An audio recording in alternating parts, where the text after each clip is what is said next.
Rekan-rekan sekalian, firman Tuhan pada saat ini dilandaskan dari tema bulanan Gemim, yaitu penataan persekutuan adalah cerminan kualitas pelayanan.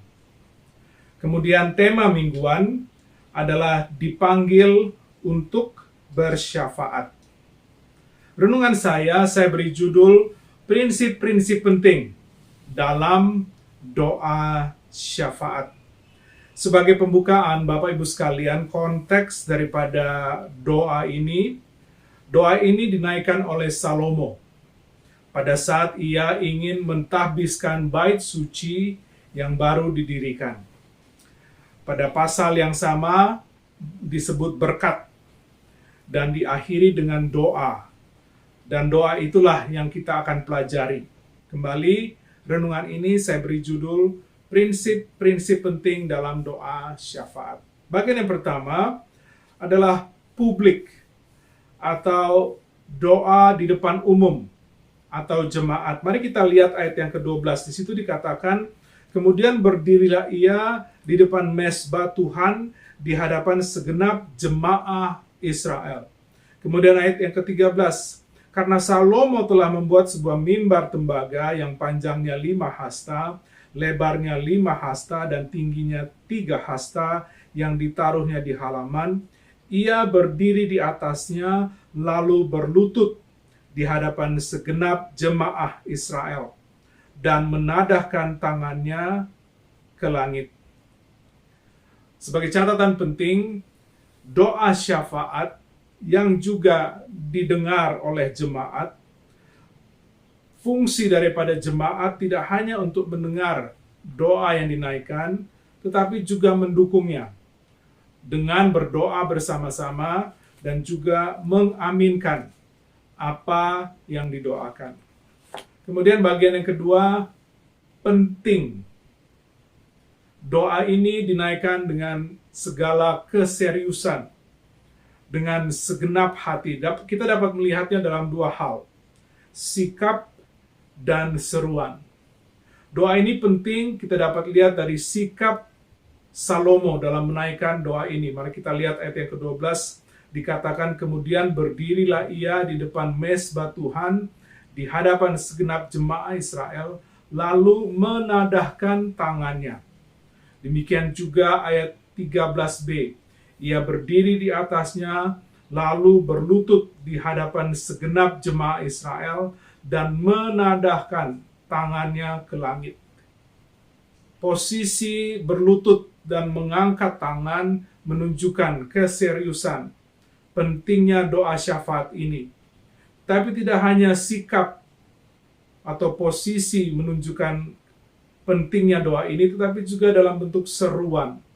Ayat 19 dikatakan, maka berpalinglah kepada doa dan permohonan hamba-Mu ini ya Tuhan. Allahku, dengarkanlah seruan dan doa yang hamba-Mu panjatkan di hadapan-Mu ini. Seruan bukan hanya mengatakan sesuatu, tetapi mungkin lebih keras, lebih tegas, karena pokok doa yang dinaikkan sangat penting. Doa ini sungguh-sungguh dinaikkan oleh Salomo dengan segenap hati. Yeremia 29 ayat 12 sampai dengan 14 menyimpulkan hal ini, dan apabila kamu berseru dan datang untuk berdoa kepadaku, maka aku akan mendengarkan kamu. Apabila kamu mencari aku, kamu akan menemukan aku. Apabila kamu menanyakan aku dengan segenap hati, aku akan memberi kamu menemukan aku, demikianlah firman Tuhan.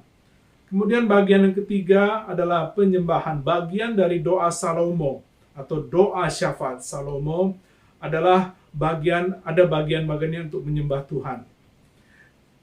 Penyembahan kepada Tuhan adalah pernyataan akan siapa Tuhan. Kita dapat melihatnya di ayat yang ke-14. Di situ dikatakan sambil berkata, ya Tuhan Allah Israel, tidak ada Allah seperti Engkau di langit dan di bumi.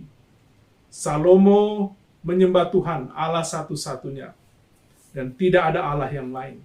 Kemudian ayat 18 juga menyatakan hal ini, tetapi benarkah Allah hendak diam bersama dengan manusia di atas bumi? Sesungguhnya langit, bahkan langit yang mengatasi segala langit pun, tidaklah dapat memuat engkau. Terlebih lagi rumah yang kudirikan ini. Salomo menyembah Tuhan untuk menyatakan bahwa Tuhan itu maha besar, tidak dibatasi oleh ruangan. Tetapi bagian yang keempat, tidak hanya ada penyembahan dalam doa syafaat Salomo, tetapi juga ada pengakuan. Kalau penyembahan artinya pernyataan akan siapa Tuhan, maka pengakuan adalah pernyataan akan apa yang Tuhan telah lakukan. Nomor 4, pengakuan. Mari kita lihat ayat 14b sampai dengan 15. Engkau yang memelihara perjanjian dan kasih setia kepada hamba-hambamu yang dengan segenap hatinya hidup di hadapanmu. Engkau yang tetap berpegang pada janjimu terhadap hambamu Daud, ayahku, dan yang telah menggenapi dengan tanganmu apa yang kau firmankan dengan mulutmu, seperti yang terjadi pada hari ini. Salomo melihat ke belakang bagaimana Tuhan yang adalah Allah satu-satunya ini telah memelihara perjanjian kepada Daud, dan janji-janji itu digenapi. Dan ini menjadi pengakuan bahwa Tuhan yang maha besar adalah juga Tuhan yang memelihara dan menggenapi janji-janjinya. Kemudian bagian yang kelima, pengampunan. Walaupun tidak tersurat atau tertulis, tetapi tersirat pentingnya pengampunan dosa. Ayat 21 dikatakan, apabila engkau mendengarnya, maka engkau akan mengampuni. Bapak Ibu sekalian, rekan-rekan jemaat Gemim Immanuel Jakarta dan sekitarnya, salah satu atau satu-satunya alasan kenapa Tuhan tidak mendengar doa kita adalah dosa-dosa kita. Sehingga penting sekali, baik itu doa pribadi maupun doa syafaat di depan banyak orang, kita harus mengaku dosa kita. Karena Yesaya 59 ayat 1 dan 2 mengatakan, sesungguhnya tangan Tuhan tidak kurang panjang untuk menyelamatkan dan pendengarannya tidak kurang tajam untuk mendengar, tetapi yang merupakan pemisah antara kamu dan Allahmu ialah segala kejahatanmu, dan yang membuat dia menyembunyikan diri terhadap kamu sehingga ia tidak mendengar ialah segala dosamu. Kembali kita diingatkan bahwa satu-satunya alasan mengapa Tuhan tidak mendengarkan doa-doa kita, baik pribadi maupun syafaat, adalah dosa kita. Makanya penting sekali kita mengakui dosa kita. Bagian berikutnya, nomor 6, adalah partikular. Artinya doa yang dinaikkan oleh Salomo di depan banyak orang adalah spesifik atau khusus. Ayat 16 dan 17 mengatakan, maka sekarang ya Tuhan Allah Israel, peliharalah apa yang kau janjikan kepada hambamu Daud, ayahku, dengan berkata, keturunanmu tak akan terputus di hadapanku, dan tetap akan duduk di atas tahta kerajaan Israel. Asal anak-anakmu tetap hidup menurut hukumku, sama seperti engkau hidup di hadapanku. Maka sekarang ya Tuhan Allah Israel, biarlah terbukti kebenaran firman-Mu yang telah kau ucapkan kepada hambamu Daud. Dan ayat 20 kita dapat lihat lebih spesifik lagi doa ini, kiranya matamu terbuka terhadap rumah ini, siang dan malam, terhadap tempat yang kau katakan akan menjadi kediaman namamu. Dengarkanlah doa yang hambamu panjatkan di tempat ini.